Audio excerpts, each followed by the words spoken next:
Hi guys, so I'm here to do another gear review for a couple of Canon's newest RF lenses. So the first lens that I'd like to make a review is the RF 1535 f2.8. I'm really excited about this because most of my shots were taken with the Canon ultra-wide angle lens. About 70% of my shot were taken with this. And I've been using the EOS-R since its launch, and I'm quite happy about it with the Canon EF 1635 f2.8, and pretty excited about this lens. First, because again there's 1mm wideness to it.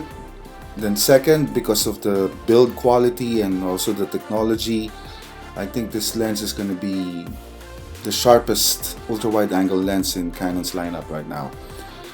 So let's dwell into the review.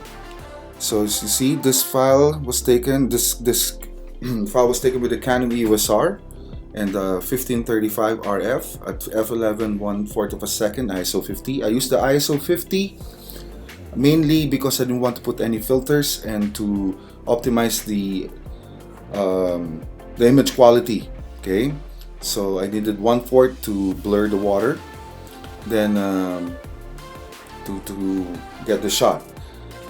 Now my review would be based on the following factors. So this is part 1. I'll probably do a part 2 for the other factors. So one is the sharpness, so I want to check the center and the corner sharpness. Second is the distortion. Some websites were able to get a pre-production unit and they say it's 0 distortion, and I want to verify it. Then last is the chromatic aberration. Hopefully with the new coating it will have less chromatic aberrations, glares, and etc. So let's dive into this. The second part would be probably starburst, its performance in night photography, capturing Milky Way or the Northern Lights, so those stuff.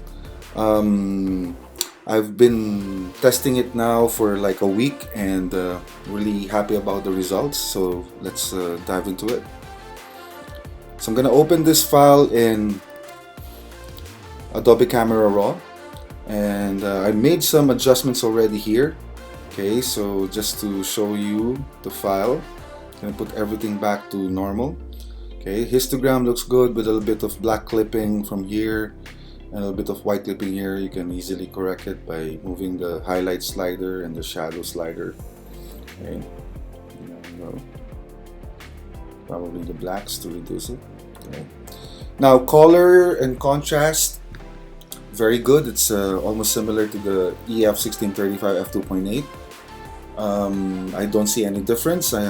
This is a non-technical review. Okay, this is based on my own personal observations and real-world tests. Okay, so first let's probably go into the 0 distortion thing. Okay, some websites got a copy and they're saying it has 0 distortion based on their initial impression.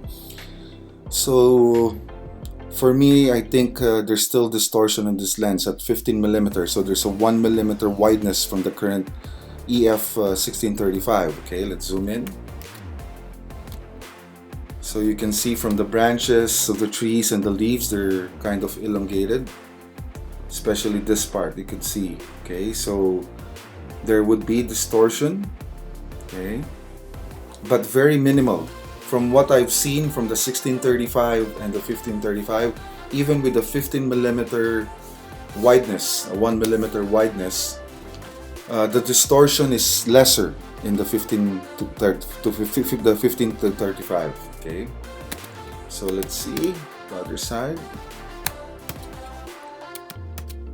Okay, this is zoom in at 100%. So initial test shows very minimal chromatic aberration.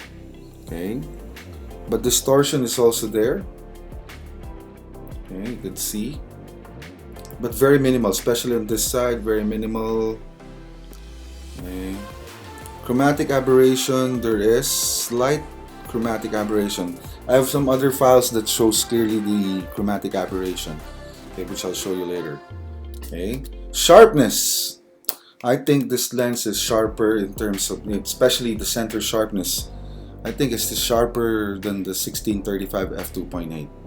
Okay, some websites would probably do the review on a more technical basis, and hopefully they would have the same findings. For corner sharpness, okay,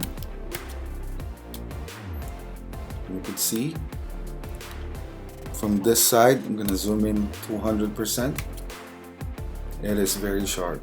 This lens is really sharp also on the corner. Even with the distortion, it's really sharp. I think it's also sharper than the 1635 f2.8. Okay. Now,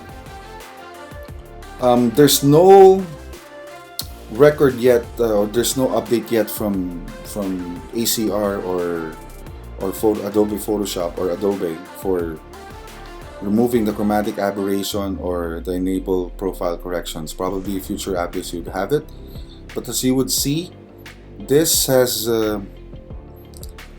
distortion, minimal distortion, and some chromatic aberration. Okay, center sharpness better than the 1635.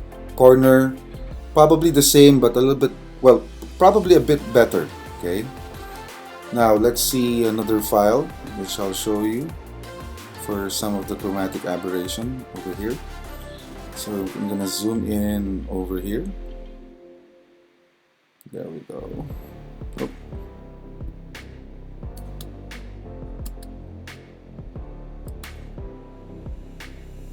Okay. So if you look here, so you would see there is chromatic aberration, there's color fringing. You would see here, but very minimal. I only see like some here and here, but basically there's still chromatic aberration, but very minimal. Easily corrected in ACR and Lightroom. Okay, so I've really been enjoying this. The build quality is nice. I've been testing it also shooting the Milky Way. One of the things I like about it is the infinity scale, the digital infinity scale. So shooting through infinity, usually we have problems with that in EF lenses because we move the focus ring, but this one's digital. The focus ring, you can just make sure that it's in infinity in the LCD, and it's quite accurate. Okay, I'll probably show it in the part 2 of the file. Well, anyway, there's another shot. Okay, let's open it in Photoshop. So I did the corrections already, global adjustments. So another look at the sharpness in the corners and the center sharpness. Okay, zoom in 200%. Okay. It's really good. Sharpness here is back to 0, so there's no editing yet of the file. Okay, this is a very sharp lens, and I think this is going to be my next workhorse. So guys, again, thank you very much, and I hope you click subscribe and watch out for the part 2 of this review. Thank you very much.